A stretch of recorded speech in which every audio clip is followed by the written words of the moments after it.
This question is from topic 5.1 in read and write publications और ये force density pressure के chapter का question है, लेकिन काइनेमेटिक्स के अंडर भी ये आ सकता है।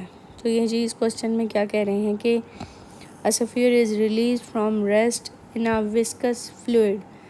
बिल्कुल वैसे ही जैसे स्फीयर को आप एयर रेजिस्टेंस में रिलीज़ करते हैं, वैसे ही आपने विस्कस फ्लूइड में कर लिया, यानी एयर रेजिस्टेंस हो या विस्कस फ्लूइड हो, बात एक ही है। ठीक है जी, सेम एप्लीकेशन होगी।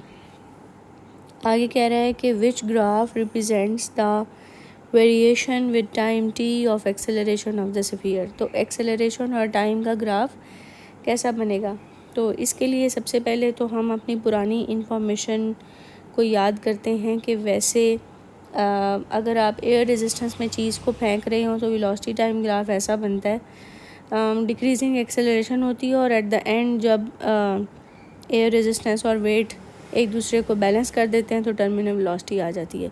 तो यहाँ पर एयर रेजिस्टेंस की जगह विस्कस फ्लूइड है, एयर की जगह विस्कस फ्लूइड है, तो वो रेजिस्टिव फोर्स ऑफर करेगा। तो हम बिल्कुल वैसे ही कंसिडर करेंगे कि जैसे एयर रेजिस्टेंस वेलोसिटी के साथ इंक्रीज़ होती है, इसी तरह जो रेजिस्टिव फोर्स है जो विस्कस फ्लूइड की वजह से अपीयर होगी, वो भी वेलोसिटी के साथ बिल्कुल उसी तरह इंक्रीज़ होगी। यानी आपकी वेलोसिटी शुरू में 0 से 9.81 तक इंक्रीज़ हुई थी। जिस टाइम पे आपकी वेलोसिटी 0 थी, उस वक़्त आपकी जो रेजिस्टिव फोर्स थी वो भी 0 थी। ठीक है, लेकिन जब आपकी वेलोसिटी इंक्रीज़ होकर 9.8 हो गई तो हम एज्यूम कर लेते हैं कि रेजिस्टिव फोर्स 0 से इंक्रीज़ होकर 4 न्यूटन हो गई। ठीक है, ये ग्राफ में आपके सामने ये है कि 0 से पहले आपकी वेलोसिटी इंक्रीज़ हुई, 0 से 9.81 तक चली गई ड्यूरिंग 1 सेकेंड। ये टाइम t = 1 सेकेंड में।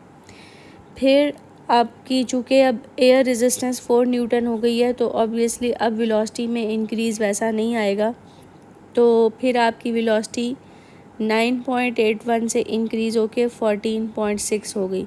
अगर एयर रेजिस्टेंस ना होती तो यहाँ पे उसी रेट से आपका इंक्रीज़ चलते रहना था, यानी यहाँ पे 19.6 आपकी वेलोसिटी हो जाती अगर एयर रेजिस्टेंस ना होती। लेकिन रेजिस्टिव फोर्स जो है वो आपका जो इंक्रीज़ इन स्पीड है उसको कम कर देगा, यानी चेंज इन स्पीड को वो कम करेगा।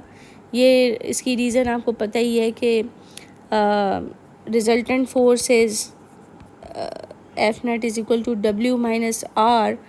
अगर F0 = सिर्फ W हो तो MA = mg। तो एक्सेलरेशन कांस्टेंट होती है। एक्सेलरेशन का मतलब है चेंज इन वेलोसिटी। तो चेंज इन वेलोसिटी कांस्टेंट होती है अगर सिर्फ और सिर्फ वेट एक्ट कर रहा हो। लेकिन जब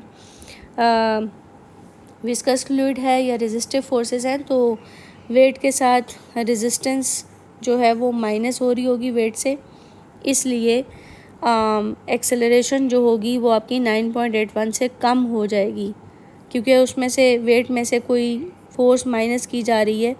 तो पहले अगर आपकी एक्सेलरेशन जो थी वो 9.81 थी, तो अब इंक्रीज़ इन वेलोसिटी। एक्सेलरेशन का क्या मतलब होता है? चेंज इन वेलोसिटी या इंक्रीज़ इन वेलोसिटी। तो चेंज इन वेलोसिटी पहले हर एक सेकंड में 9.81 का चेंज आ रहा था, लेकिन अब जो चेंज आएगा वो 9.81 से कम होगा, बिकॉज़ ये W - R है। इस वजह से रिजल्टेंट फोर्स कम हो जाएगी तो एक्सेलरेशन भी कम हो जाएगी।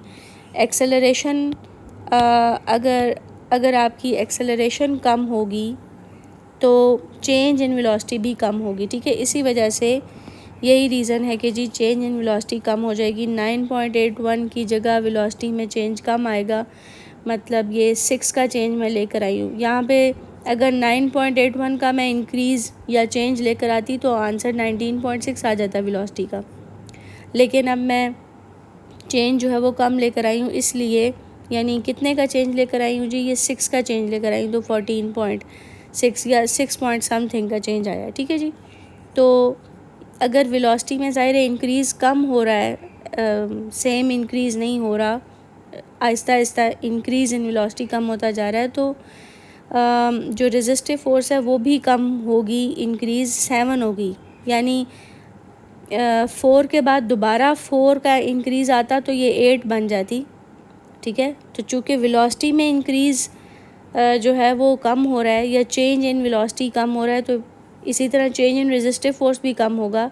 और हम इसी तरह चलते रहें 14.6 से अब अगली दफ़ा जो चेंज इन वेलोसिटी आई, यानी 6 के बजाय अब आपका तकरीबन 3 पॉइंट समथिंग का चेंज आया है। इसी तरह यहाँ पर भी आपकी जो रेजिस्टिव फोर्स है उसमें भी चेंज कम होगा, यानी पहली दफ़ा 3 का रेजिस्टिव फोर्स में इंक्रीज़ आया, लेकिन अब 2 का आएगा तो ये 9 हो जाएगी। तो ये कॉन्सेप्ट आपका लगेगा कि चूँकि वेलोसिटी में इन चेंज जो है वो कम होता जा रहा है, इसी तरह रेजिस्टिव फोर्स में भी चेंज कम होता जाएगा। तो जी ये वैल्यूज़ मैं यहाँ पे देखें आपको पुट करके दिखाऊंगी, और आप इससे रिज़ल्टेंट फ़ोर्स की वैल्यू निकालेंगे, यानी this will be your resultant force.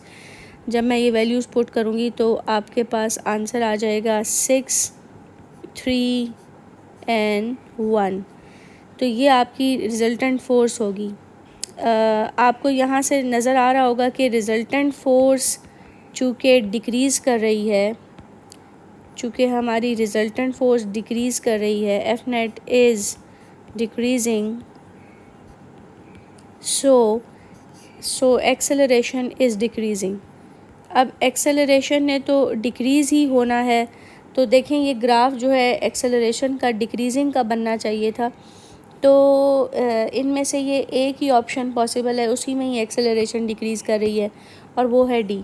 लेकिन मसला ये है कि अगर आपके पेपर में क्वेश्चन आए और इस तरह भी एक्सेलरेशन डिक्रीज़ हो सकती है और इस तरह भी एक्सेलरेशन डिक्रीज़ हो सकती है, तो यही कर्व क्यों बना है, हम इस पे सोचना चाह रहे हैं कि कर्व की यही शेप क्यों जो है ना वो बेहतर है। तो इसकी वजह ये है कि ये देखें ज़रा, आपकी जो रिज़ल्टेंट फ़ोर्स में जो चेंज आ रही है, पहली दफ़ा में जो रिज़ल्टेंट फ़ोर्स में चेंज थी that was 3, and then resultant force में जो चेंज है वो 2 आ रही है। यानी एक्सेलरेशन डिक्रीज़ तो कर रही है, लेकिन जो चेंज इन एक्सेलरेशन है वो भी डिक्रीज़ कर रहा है, यानी change in acceleration is decreasing. ठीक है, ये बड़ी इम्पॉर्टेंट बात है। इसको हम उधर शिफ्ट कर लेते हैं, इस हमारी जो ये हमने ये चीज़ डिस्कस की है, इसको हम ग्राफ तक ले जाते हैं। और ये देखें जी, अब हम इसको यहाँ पर अप्लाई करेंगे कि चेंज इन एक्सेलरेशन। अब आपको पता है कि ये जो ग्राफ है, इस पे ये फर्स्ट इंस्टेंट ऑफ टाइम पे आपकी चेंज इन एक्सेलरेशन ये है, फिर आपकी चेंज इन एक्सेलरेशन ये है। तो ना सिर्फ आप देखें कि overall acceleration is decreasing, overall acceleration decrease कर रही है, overall acceleration is decreasing, but the change in acceleration is also decreasing. ये देखें जी, change in acceleration, this one is your change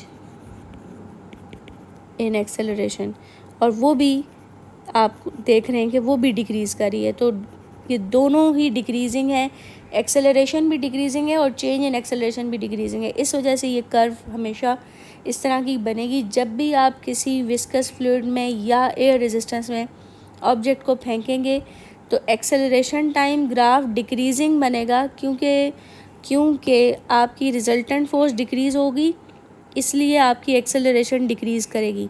लेकिन उसकी जो चेंज इन एक्सेलरेशन है विद रिस्पेक्ट टू टाइम, वो भी डिक्रीज़ करेगा। तो इसलिए डिक्रीजिंग एक्सेलरेशन का ग्राफ आपके पास ऑप्शन ये भी थी, ये भी थी और ये भी थी। तो हम इसको चूज़ करेंगे because the change in acceleration with respect to time is decreasing, जो कि यहाँ से पता चलती है आपको।